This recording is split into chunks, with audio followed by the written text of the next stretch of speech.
কি জানানো হলো এই পুলিশের পক্ষ থেকে? উত্তরপাড়াতে ডে 1 থেকে এই ধরনের গুন্ডাগিরি শুরু করেছে। কখনো দেওয়াল লিখতে দেবে না, কখনো আমাদের দেওয়ালকে ওরা বুক করে নেবে, আবার কখনো আমাদের কর্মীদেরকে ওরা মারবে। সবথেকে বড় ব্যাপার, গোটা উত্তরপাড়ায় তৃণমূলের গুন্ডারাজে ব্যতিব্যস্ত। গোটা উত্তরপাড়া, গোটা পশ্চিমবঙ্গের মতন মদের ঠেক, সাট্টার দোকানে জীবন জর্জরিত। আর আজকে তার হাতে নাতে ফল। এই সমস্ত তৃণমূলের দুষ্কৃতীদের যারা আশ্রিত, তারা সবাই মিলে এলাকাগুলোকে উত্তপ্ত করছে এবং ইলেকশনের আগে মানুষকে ব্যতিব্যস্ত এবং অস্থির করছে। ওরা জানে না যে লাল ঝান্ডা যখন রাস্তায় থাকে তখন সবারই হাওয়া টাইট করে। এখন পুলিশকে স্পষ্ট করেই বলেছি, পুলিশের টিম গেছে, আমাদের কাছে যা খবর, যারা বদমাতাল, যারা এই ধরনের ঘটনা ঘটিয়েছে, যাদেরকে তৃণমূল পুষে রেখেছে, তাদেরকে পুলিশ অ্যারেস্ট করছে।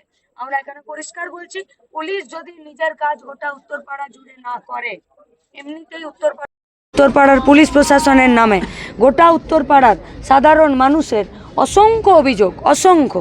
কখনো এখানে রেপ হয়, কখনো চুরি হয়, কখনো পুকুর ভরাট হয়ে যায়, কখনো ছিনতাই হয়, কখনো বয়স্ক লোককে হোমে না পাঠিয়ে ছেড়ে দেয়, কখনো প্রমোটার কোনো মেয়ের মাথা পাঠিয়ে দেয়, তাদের কাছ থেকে এফআইআর পর্যন্ত নেয় না, ভাগিয়ে দেয়।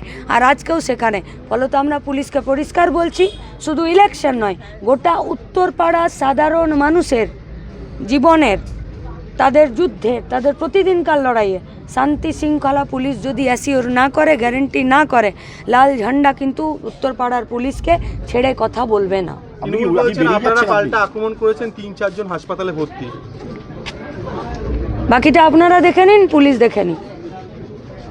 সুশীল দাস এবং তার বাবা যেভাবে আক্রান্ত, যেভাবে, আর যারা আক্রান্ত, যারা মারলো, পুলিশ তাদেরকে এক্ষুনি অ্যারেস্ট করুক এবং তাদের মেডিকেল টেস্ট করাক, পরিষ্কার বোঝা যাবে। সিপিআইএম গুন্ডাগিরি করতে আসেনি। CPIM state general hospital, Uttarpara থানা, গোটা পশ্চিমবঙ্গের সঙ্গে উত্তরপাড়ার স্বাস্থ্য শিক্ষা নিয়ে রাস্তায় দাঁড়িয়ে থেকে লড়াই করছে। মানুষ আমাদের সাথে আছে। ভয়, হুমকি আর গুন্ডাগিরি যারা চালায়, তারা শুরু করেছে। আমরা পরিষ্কার পুলিশকে বলছি, তৃণমূল থাকবে না। আর আপনার চাকরিটা চৌঠামে চলে যাবে না, আপনাকে চাকরি করতে হবে। এই রাজ্যেই আপনাকে নিজের সার্ভিসটা শেষ করতে হবে।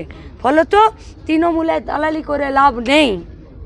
সরকারের যে তৃণমূল পার্টিটা আছে, তাদের গুন্ডারাজের নিচে নিজেরা দলদাস হয়ে লাভ নেই। মানুষের সেফটি আর সিকিউরিটির জন্য আইন অনুযায়ী কাজ করুন। আমরা একটাই কথা স্পষ্ট করে বলছি, যবের থেকে হিন্দমোটরে রেপ হয়েছে, তবের থেকে এই রাস্তাতে গোটা পার্টির সঙ্গে আমরাও যুক্ত হয়ে এই লড়াইটা করছি। কিন্তু পুলিশ নিষ্ক্রিয়তা অবলম্বন করছে। কেন অবলম্বন করছে জানি না। পুলিশ থাকবে আর মদের ঠেক চলবে, পুলিশ থাকবে আর সাট্টার দোকান চলবে, এটা হয় নাকি? তাহলে পুলিশ কি ওখান থেকে ইনকাম করছে? পুলিশের কি মাসোহারা বাঁধা আছে? পুলিশকে ওখান থেকে পয়সা পাই বলে ওখানে বন্ধ করছে না? তাহলে এত ইল্লিগাল মদের ঠেক, এত সাট্টার দোকান, এত উত্তরপাড়াতে ব্যাঙের ছাতার মতন খুলছে কোথায়? জবাবদিহি করতে হবে না পুলিশকে? আর ইলেকশন সে কে?